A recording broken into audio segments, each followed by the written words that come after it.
A very good day to doctor and everyone. I'm Ilavalagi Madhuriviran, metric number 264435. In this video, I'll be presenting the case 8 on the 1MDB fund scandal, a teaching case. First of all, let's see the background of the case. Federal government linked investment companies, GLICs, are the investment arms of Malaysian government, where the Malaysian government always use GLICs to invest in the private companies. There are 7 GLICs including Ministry of Finance Incorporated, Permodalan Nasional Berhad, Khazanah Nasional Berhad, Employees Provident Fund, Lembaga Tabung Angkatan Tentera, Lembaga Tabung Haji, Kumpulan Wang Persaraan Diperbadankan. Among all these GLICs, Khazanah is the only GLIC that can be considered as sovereign wealth fund. But when Dato Sri Najib Razak took over the premiership in 2009, a new SWF was bound to change this fact that Khazanah as the sovereign wealth fund. In the last years of previous decades, it becomes a trend where the excess wealth of a nation is invested in global market to establish a private vehicle. Following this trend, the federal government under Dato Sri Najib Razak took over Terengganu Investment Authority Berhad on 31 July 2009. Later, he changed TIA into One Malaysia Development Berhad on 25 September 2009. Now, let's see the governance structure of 1MDB. 1MDB can be said that a bit unique because it has an additional board known as Advisory Board in addition to the Board of Directors. The Advisory Board is chaired by Dato Sri Najib Razak. The Advisory Board is responsible for providing guidance and advice as well as business investment.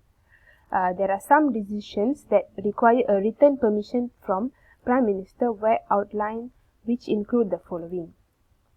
Any changes to the company's management and administrative, any appointment and removal of any director, any financial commitment. Now I would like to explain on the joint venture of 1MDB with the Petro Saudi. Let's see the timeline of the joint venture project. On 28 August 2009, Dato Sri Najib received a letter from Mr. Tariq Obaid, and later the letter was forwarded to management of 1MDB. On 18 September 2009, Mr. Shahrul Azral, the CEO of 1MDB, met Mr. Tariq Obaid and Patrick Mahoney, arranged by Mr. Jolo. On the same day, the first Board of Director meeting was held. On 20 September 2009, the CEO inquired Mr. Patrick Mahoney about the assets that Petro Saudi will be injecting into the joint venture. On 21 September 2009, he was informed that the list of assets is not ready. On 22 September 2009, Mr. Shahrul Azral received a draft of joint venture agreement sent by Mr. Jolo's representative, and he forwarded it to Mr. Patrick Mahoney, copied to Mr. Casey Tang, Mr. Tariq Obaid, and also 1MDB's Director of Investment. On 25 September 2009, Petro Saudi signed an agreement to lend $700 million to joint venture company. Hence, the joint venture company had incurred a debt of $700 million payable to Petro Saudi. On 26 September 2009, a meeting of 1MDB Board of Directors was held. During the meeting, a Board of Directors was still discussing whether to proceed with the investment in the joint venture. In the end of meeting, they approved the participation of 1MDB in the joint venture project. On 28 September 2009, the joint venture agreement has been signed between 1MDB Petro Saudi Holdings Cayman Limited and 1MDB Petro Saudi Limited in Kuala Lumpur. On 30 September 2009, Bank Negara Malaysia approved the transfer of funds amounted $1 billion to 1MDB Petro Saudi Limited. Later, 1MDB transferred $300 million to 1MDB Petro Saudi Limited's bank, and remaining $700 million to RBS Courts Bank Limited. Now I will explain the assessment report by Edward L. Morse dated 29 September 2009. Edward L. Morse, a valuer, wrote a letter to inform 1MDB management that he will be appointed by 1MDB and 1MDB Petro Saudi Limited to perform an independent valuation on the hydrocarbon assets of Petro Saudi and its subsidiaries on 20 September 2009. The valuation report was submitted on 29 September, which is the day after the joint venture agreement was signed on 28 September. And it showed that he managed to produce the valuation report within 8 days. It also found out that the assessment was carried out on the wrong company, which was Petro Saudi. Whereas the company that owned all the rights and interests on the assets agreed for the joint venture project was Petro Saudi International Cayman. Petro Saudi International Cayman is totally a different company from the Petro Saudi. Later, the 1MDB Board of Directors expressed their concerns about the reliability of the valuation report as it has been prepared within a short period. The Board of Directors has requested the management to get the valuation report and arrange for clarification by the valuer. It indicates that the investment decision was made before the assets valuation report was presented to the Board of Directors to be studied on the assets owned by the collaborator, which is the Petro Saudi. Later on 3 October 2009, 1MDB Board of Directors meeting was held.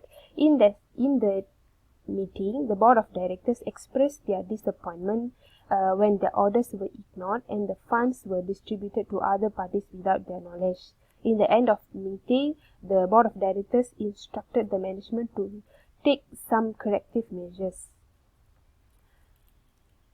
Later on 10 October 2009, another meeting was held. In that meeting, the Board of Directors raised the need for the valuation of assets, where the management was asked to get 10 names of reputable valuers to be shortlisted and get the approval of the chairman of the advisory board, who was Dato Sri Najib. Therefore, the management can discuss with Petro Saudi Holdings Cayman Limited on appointment of the second valuer. Besides the joint venture project with Petro Saudi, the company related to Kingdom of Saudi Arabia, 1MDB also had certain relationship with United Arab Emirates. One of them is business with the IPIC, International Petroleum Investment Corp, PJSC. In April and October 2012, 1MDB Group has raised debts worth $3.5 billion by issuing two US dollar notes with a nominal value of $1.75 billion each. Both debts were guaranteed by 1MDB and IPIC. Some strange transaction had taken place after the debt issuance. The second project with IPIC was through its subsidiary Arbor Investment PJS in a $6 billion worth of project. The 50-50 joint venture intended to invest in real estate, energy and other strategic sectors.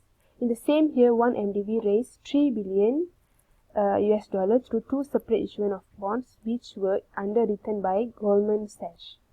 And later, 1MDB set up another company in British Virgin Islands called 1MDB Global Investment Limited for the purpose of issuing the 3 billion note. Despite a number of projects and payments made to involving both companies, 1MDB has not put forward any confirmation regarding which of the two companies, Arbor Limited or Arbor Investment PJS, is the subsidiary of IPIC. Later, the investment in Segregated Portfolio Company, SPC. 1MDB had over the years invested in Segregated Portfolio through its subsidiary, Brazen Sky. In September 2012, Brazen Sky entered into an investment management agreement with two third-party companies on which was to take charge of the investment worth $2.318 $8 billion involving various portfolio in SPC of the Cayman Islands. Since 2003, in almost every board meeting, the management of 1MDB had been asked to redeem the portfolio and bring back the proceeds to measure. The management did not take heed. The issue had been dragged for over a year. When it was finally done, albeit partially, the proceeds from the release of portfolio was transferred to 1MDB GIL, its subsidiary. The next is energy business with the SRC International Sdn Berhad. 1MDB has also embarked in energy business through its subsidiary, the SRC International Sdn Berhad. In November 2011, SRC embarked on its business project and it formed 50-50 joint venture with Arbor Investment BJS named Arbor SRC Strategic Resources Limited. It invested in Gobi Coal Energy Limited in the coal industry in Mongolia and also PTABM Investama Tbk. After just over a year of its inception, SRC estimated its profit on its investment amounting to $4 million. As a result, 1MDB transferred its equity in SRC to Ministry of Finance. SRC Group's financial statements as at 31 March 2012 reported that its total liability has exceeded the total asset by 77.5 million Malaysian ringgit.